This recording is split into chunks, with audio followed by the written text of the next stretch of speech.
Shalom adik-adik. Nah, bagaimana hari Minggu ini? Adik-adik masih bersuka cita? Sekarang kita akan mengikuti ibadah online. Biarlah hati kita siap untuk memuji dan memuliakan nama Tuhan, dan juga kita mempersiapkan hati dan pendengaran kita mendengarkan firman Tuhan. Biarlah ibadah pada minggu ini memberkati adik-adik semua. Selamat beribadah.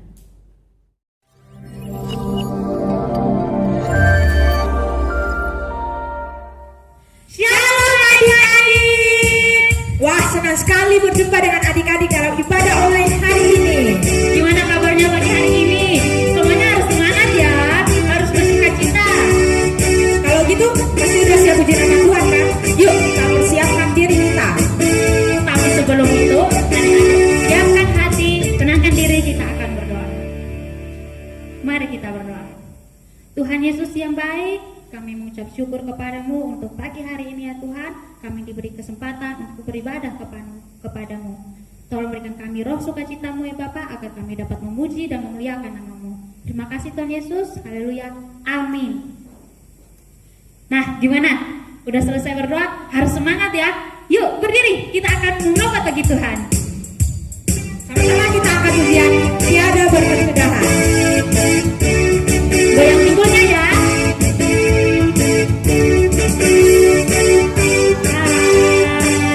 Kasih setiamu Tuhan, selalu baru rahmat-Mu bagiku.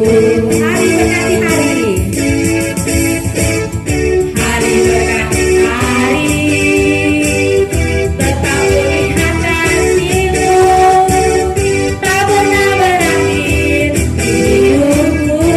Katakan Tuhan Yesus baik, Tuhan Yesus baik, sungguh amat baik, untuk selama-lamanya. Tuhan Yesus baik. Sekali lagi, tiada berkesudahan, kasih setiamu Tuhan, selalu baru rahmat-Mu bagiku.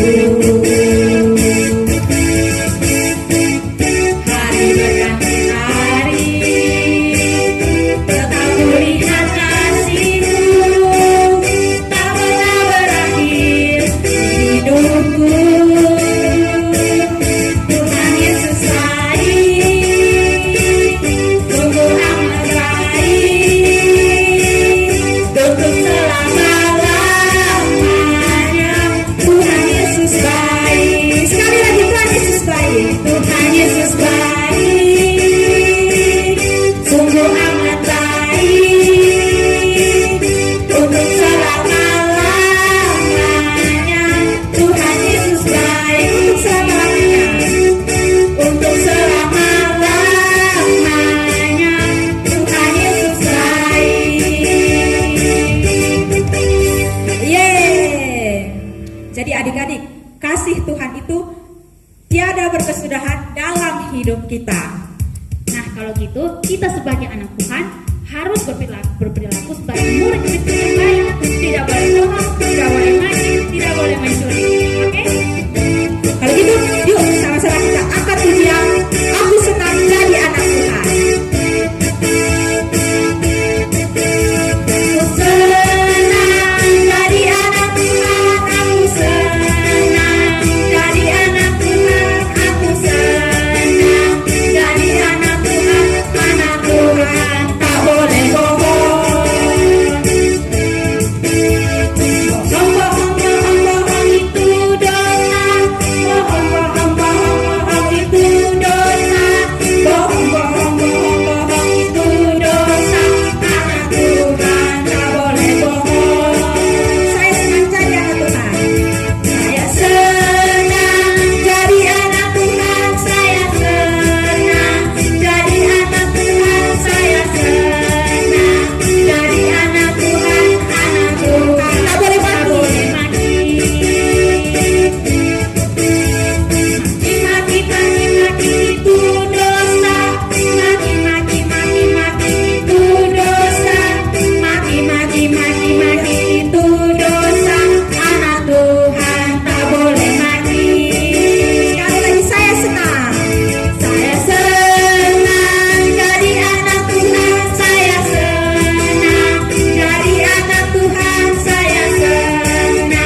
Kini saatnya kita akan mendengarkan firman Tuhan. Adik-adik duduk yang manis.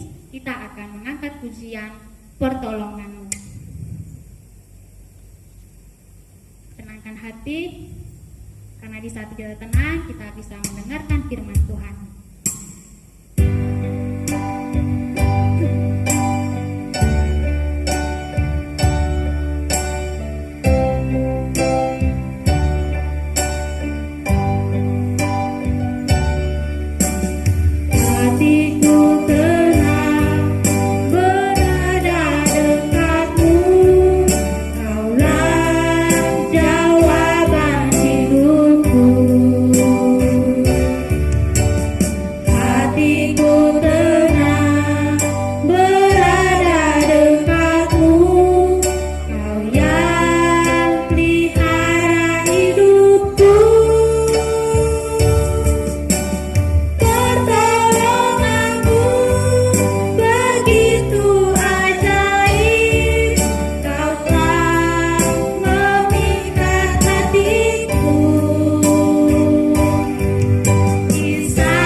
Nah adik-adik, tiba saatnya kita akan mendengarkan firman Tuhan.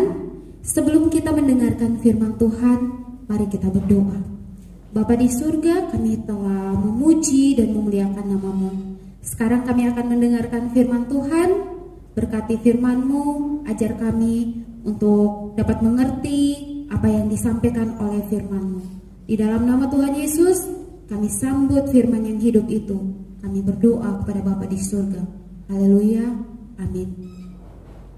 Nah adik-adik, hari ini Kak Ratna akan menceritakan firman Tuhan yang terambil dari kitab Yunus pasal 1 ayat 1 sampai 17. Nah, di situ menceritakan bahwa ada seorang nabi yang bernama Nabi Yunus. Nabi Yunus ini diperintahkan oleh Tuhan untuk pergi ke kota Niniwe adik-adik. Nah, kira-kira adik-adik Tahu tidak kota Niniwe itu seperti apa penduduknya? Iya betul adik-adik. Penduduk Niniwe itu adalah penduduk yang tidak menyenangkan hati Tuhan adik-adik. Kira-kira mereka tidak menyenangkan hati Tuhan, mereka buat apa ya? Ya mereka suka berbohong, mereka suka mencuri, mereka suka memaki, dan yang paling ngerinya dan yang paling takut dan seramnya itu adik-adik, mereka suka membunuh antara satu dengan yang lain. Jadi penduduk Niniwe itu penduduknya sangat ngeri. Mereka tidak menyenangkan hati Tuhan. Namun adik-adik, Yunus tidak pergi ke kota Niniwe adik-adik. Kira-kira Yunus pergi kemana ya? Apakah Yunus pergi ke Pulau Rote? Tidak. Apakah Yunus pergi ke Pulau Sabu untuk cari gula sabu? Tentu tidak adik-adik. Tapi Yunus pergi ke kota Tarsis. Kira-kira Yunus pergi ke kota Tarsis untuk apa ya? Ya betul adik-adik, Yunus pergi ke kota Tarsis untuk bersembunyi dari Tuhan. Tapi Tuhan itu adalah Allah yang Maha Tahu adik-adik. Jadi kemana saja kita pergi, Tuhan pasti melihat dan Tuhan pasti tahu. Nah, di tengah perjalanan tiba-tiba ada angin dan badai sehingga membuat kapalnya tergoncang, terombang-ambing adik-adik. Kapalnya bahkan hampir tenggelam. Lalu nakodanya mereka berdoa kepada Allah mereka. Tetapi badainya tetap semakin mengamuk. Kapalnya hampir tenggelam, nyaris tenggelam adik-adik. Lalu mereka punya akal. Nah, kita harus buang barang-barang kita. Lalu mereka mengangkat barang-barangnya. Mereka membuang semua barang-barangnya. Namun kapalnya, badainya tetap tidak tenang adik-adik. Lalu mereka mencari Yunus. Yunus, di mana kamu? Tahu tidak adik-adik? Yunus ternyatanya dia ada di dek yang paling bawah. Dia sedang tertidur. Lalu dia ngorok lagi di situ.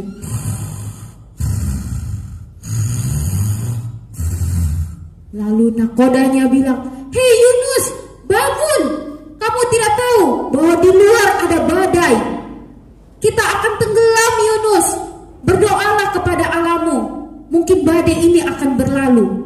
Lalu Yunus berdoa. Yunus berdoa kepada Tuhan supaya badai ini tenang.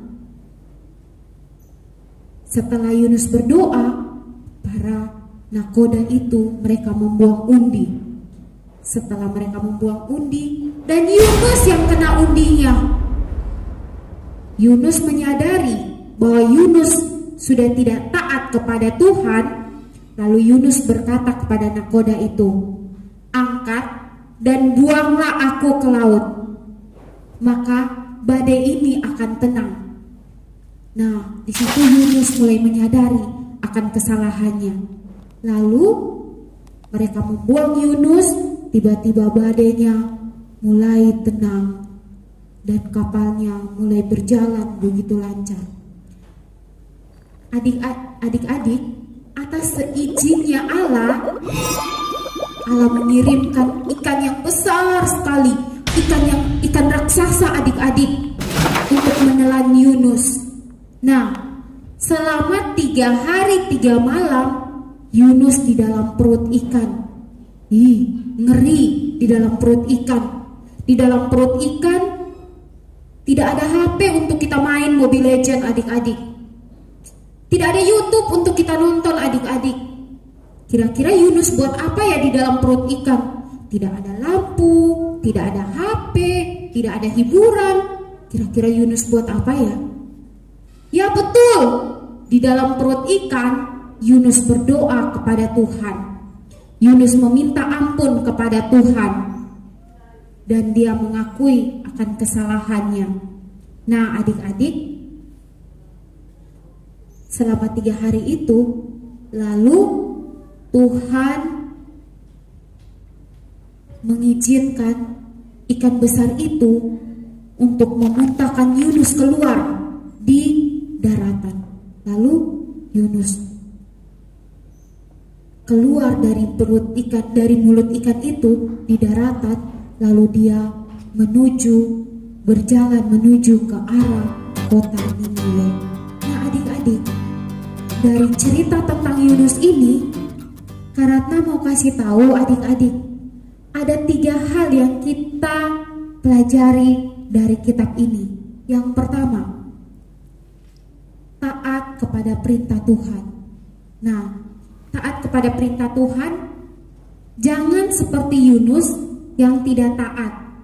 Kalau kita tidak taat kepada perintah Tuhan, adik-adik, kita tidak akan ada damai sejahtera. Kita tidak akan ada yang namanya damai sejahtera. Kita akan merasa ketakutan. Contohnya seperti ini. Adik-adik mungkin memecahkan gelas. Lalu adik-adik dengan secara diam-diam, adik-adik buang gelasnya. Ketika mama cari gelas, gelas 1 di mana ya? Kira-kira bosong lihat tuh sonde mama punya gelas. Sonde mama, beta sonde lihat. Aduh, mama su cari keliling rumah nih. Ini gelas sonde ada. Tahu le mama. Padahal di dalam hati kita sudah mulai ketakutan.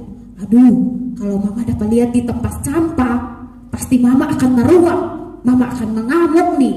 Mama akan tanya ketong satu-satu. Nah, seperti itu, seperti Yunus juga. Kalau Yunus tidak taat, berarti dia tidak punya damai sejahtera, adik-adik. Yang kedua, jangan suka membandingkan antara diri kita dengan orang lain. Nah, cerita Yunus ini, Yunus membandingkan dirinya dengan kota Niniwe, dengan penduduk Niniwe. Yunus merasa dirinya paling sempurna, merasa dirinya paling baik dibanding penduduk kota Niniwe. Padahal Tuhan itu juga sayang kepada penduduk Niniwe. Nah, yang ketiga, Allah itu Maha Penyayang, Pengasih, dan panjang sabar. Lebih sayangnya Tuhan kepada kita daripada marahnya Tuhan kepada kita. Nah, adik-adik, ada 3 poin itu, adik-adik harus ingat ya, bahwa yang pertama, Kak Ratna ulangi, yang pertama kita harus taat. Yang kedua, kita jangan suka membandingkan antara kita dengan orang lain. Dan yang ketiga, kita tahu bahwa Allah itu adalah Allah yang Maha Penyayang dan Pengasih kepada kita. Nah, adik-adik, ayat hafalan untuk minggu ini terambil dari Mazmur pasal 86 ayat 15. Bunyinya seperti ini. Tetapi Engkau, ya Tuhan, Allah penyayang dan pengasih, panjang sabar dan berlimpah kasih setia. Nah, adik-adik, ayat hafalannya sangat pendek. Jadi adik-adik di rumah selama 1 minggu, setiap malam sebelum tidur, Kak Ratna menyarankan adik-adik untuk menghafalnya. Sebelum kita mengakhiri firman Tuhan ini, mari kita berdoa. Bapa di surga, kami telah mendengarkan firman-Mu. Ajar kami untuk lebih taat kepada orang tua kami, kepada sesama kami, kepada guru kami, dan terutama kepada Engkau Tuhan. Tuhan, kami mau belajar taat seperti Yunus. Kami mau belajar seperti Yunus yang taat mendengarkan firman-Mu. Di dalam nama Tuhan Yesus, kami berdoa kepada Bapa di surga. Haleluya, amin. Nah, bagaimana ibadah online hari ini? Sungguh menyenangkan, bukan? Mari kita sebagai anak Tuhan meresponi firman Tuhan tersebut dengan baik dan melakukannya di dalam kehidupan kita. Nah, Kak Kardan menanti kedatangan adik-adik dalam ibadah online berikutnya. Sampai jumpa minggu depan. Tuhan Yesus memberkati. Daki gunung yang tinggi, ku turun lembah yang dalam, ku melintasi padang rumput hijau.